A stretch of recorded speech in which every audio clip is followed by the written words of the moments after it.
Well, good afternoon or good morning, folks, whatever it is. I'm glad to see that you're up and around on Monday and getting ready to learn something about science. So this week we're going to try something different. Rather than looking at a specific science topic, we're going to be looking at a couple of different inventors, people who've been critical to our development of science and understanding science the way that we do now. So today we're going to be looking at someone whose name is Nikola Tesla, and I wonder if any of you might know the name Tesla and why he's important to us today. So the first thing is, have you ever heard of the name Tesla? A bunch of people have. They think that's the name of a car. It is actually the name of a car. The owner of that car company charges about $205,000 now for the top end model of a Tesla. It's not named after the company's owner. That guy's name is Elon Musk. And Mr. Musk was able to get the rights to name the car Tesla. It's spelled a little differently. You can't really see it on the car itself, but instead of an S, they use a Z. And so it's T-E-Z-L-A, Tesla. And this particular car is named for a really smart guy who, along with some other people, Mr. Tesla, Nikola Tesla, has made a lot of people very, very wealthy. So you're going to be watching a couple of videos today about maybe a couple, maybe just one, I'm not quite sure, but at least one video about Nikola Tesla today, and you're going to be listening for some very interesting facts about him. So just to give you a few, little tidbits about him. When he was a kid, he tried to fly, jumping off the house with an umbrella. Not, you think this was a smart guy, doesn't sound too terribly smart, but he was trying out some kind of theory that he had developed about flight. He tried to create a motor using June bugs. If you know what June bugs are, those are those great big beetles that fly around in the summertime, try to come in the house. They crunch when you step on them. But that didn't work out too well either. He tried to generate electricity by rubbing two cats together. So if you can imagine that, having two very angry cats. He was kind of crazy, though, about electricity and what electricity could hold for the future. He came to the U.S. in the late 1800s and went to work for Thomas Edison. He was working on a system of electricity called direct current, was trying to solve some problems for Mr. Edison, and Edison promised him the equivalent of $1.1 million. I'm not kidding, for about 6 months of work. And after he did the work, Edison told him, I was just kidding. And he ripped him off, basically. And then he used the work. He had, purchased his labor for 6 months, and then he went on to get rich. So then at that point, Tesla left Edison and went to work for George Westinghouse on another form of electricity called alternating current. Now, the neat thing about alternating current is you can string, when you look at the power poles that are outside, and you think about where your electricity is actually produced and how it has to travel to, different places, including your house and the school and the facility where you are now, and any place that you've ever been that had electricity in it, that electricity had to get there, and the form of electricity that was being moved across those wires is called alternating current. And that's what he went to work with when he was working with George Westinghouse. He was working on alternating current.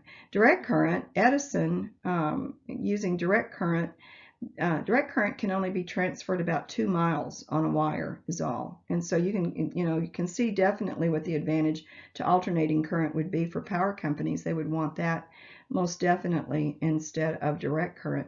He ended up in his lifetime filing over 700 patents. I was thinking about how old he was when he died. He was 86. And so in the period of time that he went to work in the U.S., over 700 patents. And look at the list of things here. He thought about and filed a patent for robots, for bladeless turbines. Now, if you want to know what that is, think about those really fancy vacuum cleaners that, just create suction without blades. And they do the same thing with fans. I can't remember the name of them right off the tip of my tongue, but that was a pretty forward-thinking idea. He created a patent for X-ray machines, for wireless communication, so cell phones, and lasers, neon lights, remote controls, and he even had an idea that you could provide electricity free of charge without all of the hardware that's currently used by power companies across the entire planet. You'd be able to provide electricity for people. All you'd have to do is turn on a device, and if it needed electricity, it would pull it out of the air. And so wouldn't that be a cool thing if that had happened? But he died penniless and in debt. And then here are some other things about Tesla. He could do calculus in his head.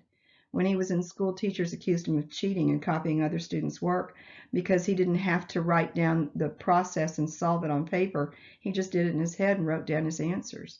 He did all right in high school, but he dropped out of college.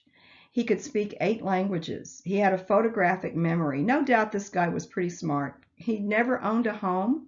He always lived in luxury hotels. He lived a solitary life. He never had a girlfriend, never had a wife, never had kids, and he was a workaholic.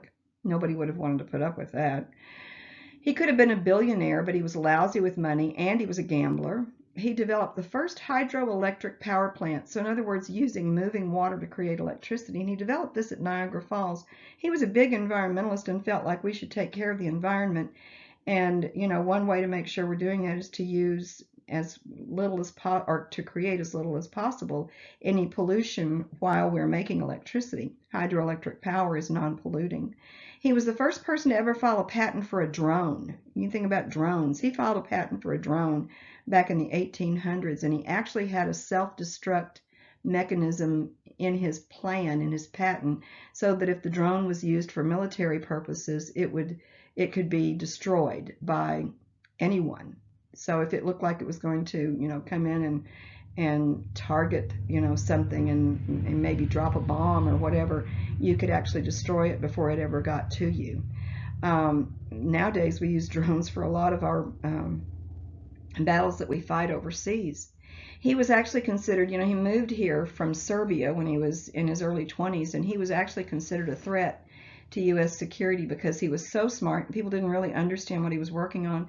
They thought that he might have been trying to work on technology that could bring down planes wirelessly.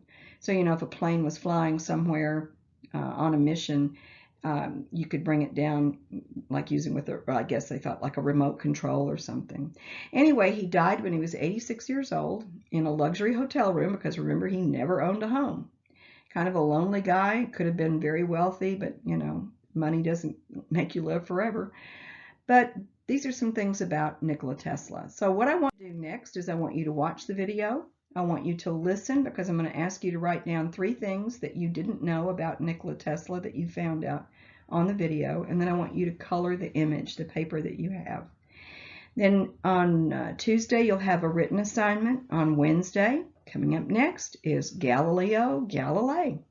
See you later. I hope you don't have any questions, but if you do, please let your coach know, and we'll have the rest of the week coming up shortly. Take care. Thanks, guys, for all your hard work. I'm really, really loving what I'm seeing when I pick up the work every week. Take care. Bye-bye.